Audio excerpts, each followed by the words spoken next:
இது சாண்ட்ராவும் சொல்கிற இடத்துல சாண்ட்ராவை இன்ஃப்ளூயன்ஸ் பண்ணி கனி அந்த இடத்துல சொன்னது இப்போ தான் சாண்ட்ரா ரியலைஸ் பண்ணுறாங்க. நான் ஒரு சில இடங்களில் பேசியிருக்கணும். அந்த பாரு பொண்ணுக்கு வந்து ஒரு கண்ணு வந்து இதுவாக இருந்திருக்கு, அவளுக்கு கண்ணு சரியாக தெரியல, ஒரு கண்ணு விஷயம் வச்சு தான் விளையாடி இருக்கணுமோ, நான் அவளுக்காக அந்த இடத்துல ஸ்டாண்ட் எடுத்துருக்கணும். ரெண்டாவது வாட்டி பிக் பாஸ் வந்து இந்த பிக் பாஸ் வந்து செகண்ட் அட்டம்ப்ட்னு சொன்ன அப்போவுமே அது வந்து ஜட்ஜஸ்க்கான அட்டம்ப்ட்னு தான் சொல்லும் போது நான் இன்னும் கொஞ்சம் உஷாராக இருந்திருக்கணும். அந்த இடத்துல கனி வந்து ஃபுல் டீமுமே வந்து சபரிக்கு தான் சப்போர்ட் பண்ணியிருக்கு. கனியோடது அந்த கேம் எனக்கு அப்போ தான் புரிஞ்சுது, குரூப்பிசம் பண்ணுறாங்க அப்படின்னு. நான் ஸ்டாண்ட் எடுத்துருக்கணும், அவளுக்காக எடுக்கலை.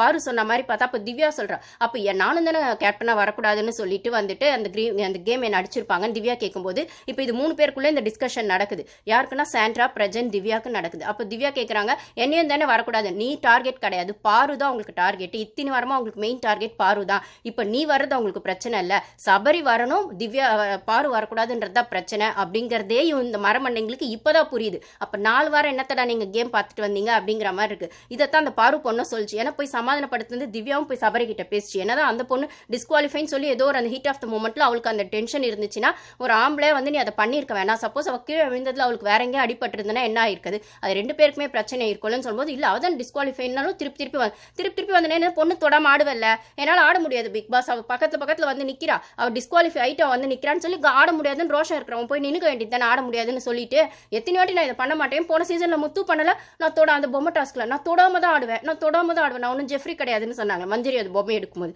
அந்த மாதிரி இவருமான ரோஷம் இருக்கிற ஒரு முத்து மாதிரி போய் நிக்க வேண்டியது தானே, அவள் வந்துட்டு நிக்கிறா, என்னால் இடிச்சிட்டோ இல்லை அவளை ஹர்ட் பண்ணிட்டோ கேம் ஆட முடியாதுன்னு சொல்லிட்டு அவளை இடிச்சு தள்ளிட்டு தானே அந்த கேம் நீ ஆடினா, அது மேன் ஹேண்ட்லிங் பண்ண, ஷூ மிதிக்கிற திருப்பி ஷூ போட்டு மிதிச்சேன். இந்த இடத்துல எல்லாரும் கொஸ்டின் ஒன்று கேட்பீங்க, அப்போ அவ்வளோ ஷூ போட்டிருக்கலாம், ஆமா போட்டிருக்கலாம், போடலன்னு தான் சொன்னேன். ஏன்னா அதுக்கான ரீசன் கமருதீன் கிட்ட சொல்லிட்டா, ஷூ போட்டால் என்னால் அந்த ஃபாஸ்ட் பண்ண முடியாதுன்னு. ஆமாங்க, ஒரு சிலருக்கு அந்த பிரச்சனை இருக்கோங்க, அந்த ரன்னிங் ஷூ என்னதான் ரன்னிங் ஷூ போட்டாலும் வெறும் கார்டில் கொடுக்குற அந்த பொட்டன்ஷியலை ஷூ போட்டால் அது ப்ராக்டிஸ் இல்லாமையோ இல்லைனா அந்த பொட்டன்ஷியலை கொடுக்க முடியாதுங்கிற மாதிரி ஒரு சிலருக்கு இருக்கும். நானுமே ஷூ போட்டு நடக்கிறதுன்றது கஷ்டம், பட் ஆனால் வெறும் காலில் நடந்தால் ஸ்பீடாக நடப்பேன் அப்படின்னும் போது அந்த கம்ஃபர்டபுள் ஜோனுக்காக தான் நான் போடலை, என்னால் ஷூ போட்டால் அந்த பெர்ஃபார்மன்ஸ் பண்ண முடியுமான்னு தெரியல அப்படிங்கிறத அந்த பொண்ணு சொல்லுது. ப்ளஸ் அந்த பொண்ணுகிட்ட இல்லைன்னு ஒன்று சொல்லுது, அந்த ஸ்போர்ட்ஸ் ஷூவோ அந்த மாதிரி ஒரு ஷூவோ, ஸோ கம்ஃபர்டபுளுக்காக தான் போடலன்னு ஒன்று சொல்லும்போது நீ போய் அந்த பொண்ணு காலில் திருப்பி மிதிக்கிற உன் ஆம்பளத்தனத்தை காட்டுறதுக்கு நான் கேட்குறேன். உன் ஆம்பளத்தனத்தை காட்டுறதுக்கு நீ உனக்கு அந்த பொண்ணு மட்டும் தான் இந்த ஷோவில் கிடச்சிதா?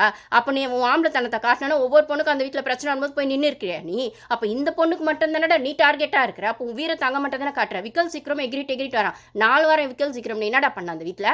வெண்ண மாதிரி உட்காந்துருந்த, புள்ளையார் மாதிரி உட்காந்துருந்த, அப்படியே பூசி மழுப்பிட்டு உட்காந்த, இன்னைக்கு எங்கடா திடீர்னு உனக்கு மான ரோஷம் பொத்துக்கிட்டு வந்துருச்சுன்னா அந்த சாண்ட்ரா டாஸ்க்லையா, அந்த சாண்ட்ரா டாஸ்க் நான் சொன்னால மேனேஜர் போஸ்ட் போனோன்னே அப்பா அம்மா முன்னாடி என்ன அழ வச்சிட்டீங்களாண்டே, எல்லாருக்கும் அவங்கவுங்க வீட்டில் அவங்கவுங்க ஃபேமிலி மெம்பர்ஸ் இருக்காங்க, எல்லாருக்கும் அவங்கவுங்க வீட்டில் அவங்கவுங்க ஃபேமிலி மெம்பர்ஸ் பார்ப்பாங்க, ஹர்ட் ஆவாங்க, ஃபீல் பண்ணுவாங்க. அப்போ பாரு பொண்ணுக்கு மட்டும் அவங்க வீட்டில் அவங்க மெம்பர்ஸ் பார்க்க மாட்டாங்களா? அவளை மட்டும் அடின்னு அடிச்சு வச்சிருக்கீங்களா? இன்னைக்கு அந்த பொண்ணுக்கு அந்த பார்வை